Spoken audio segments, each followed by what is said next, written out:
एक कहावत सुनी होगी आपने, नाच ना जाने आंगन टेढ़ा। क्रिकेट में यह कहावत पाकिस्तान के ऊपर बिल्कुल फिट बैठती है। पाकिस्तान वाले वर्ल्ड कप में अपनी इज्जत लुटाने के बाद इस वक्त बांग्लादेश पहुंच गए खेलने के लिए। जिस तरह से पाकिस्तान वालों ने वर्ल्ड कप से पहले बांग्लादेश का साथ दिया था, उसको देखकर लग रहा था कि दोनों भाई भाई हैं।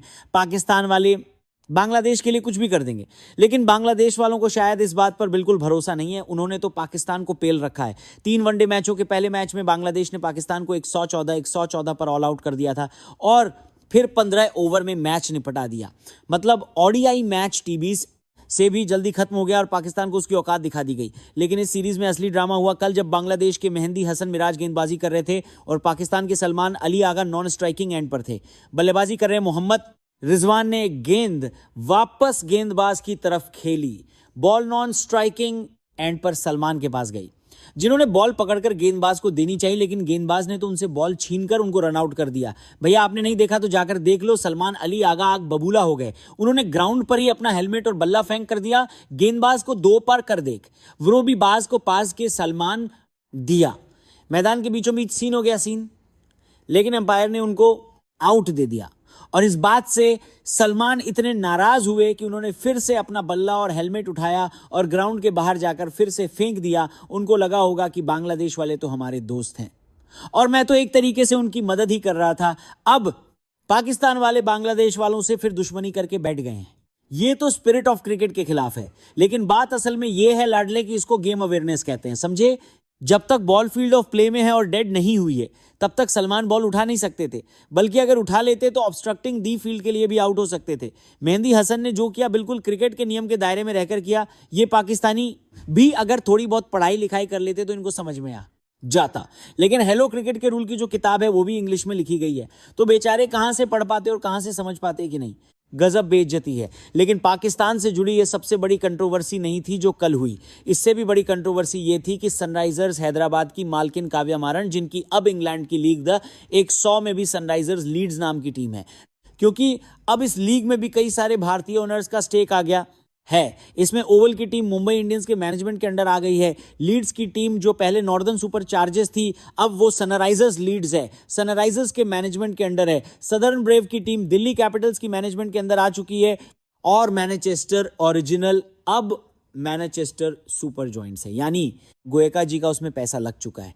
जब इन सारी टीमों को इंडियन बिजनेस ऑन कर रहे थे, तभी ये बात होना शुरू हो गई थी कि ये तो पाकिस्तान के लिए खतरे की घंटी है, क्योंकि साउथ अफ्रीका टीबीज में भी कई टीमों के मालिक भारतीय हैं और वहां पर कोई पाकिस्तान का क्रिकेटर नहीं खेलता। ऐसे में एक न्यूज रिपोर्ट आई जो कहती थी कि सेम पैटर्न अब द 100 में भी हो जाएगा, जहां पर पाकिस्तानी खिलाड़ियों पर कोई बोली नहीं लगाएगा। हालांकि इंग्लिश क्रिकेट बोर्ड ने कहा कि ऐसा नहीं होगा। फिर कल जब इस लीग का ऑक्शन हो रहा था, उसमें सबसे पहले उस्मान तारिक को खरीदा गया। हालांकि इस खरीदारी पर ज्यादा बवाल नहीं हुआ, क्योंकि जिसने खरीदा था उस टीम का ऑनर इंडियन ऑनर नहीं था। लेकिन फिर अबरार अहमद का नाम आया और सनराइजर्स की काव्या मारन ने उन पर बोली लगानी शुरू की। अबरार अहमद फिलहाल टीबीज क्रिकेट में दुनिया के नंबर 3 रैंक्ड बॉलर हैं। सनराइजर्स लीड्स ने उनको 2 करोड़ 34 लाख में खरीद लिया। अब इस पर बवाल मचा हुआ है कि आखिर पाकिस्तानी प्लेयर को एक इंडियन बिजनेस वालों ने क्यों खरीदा।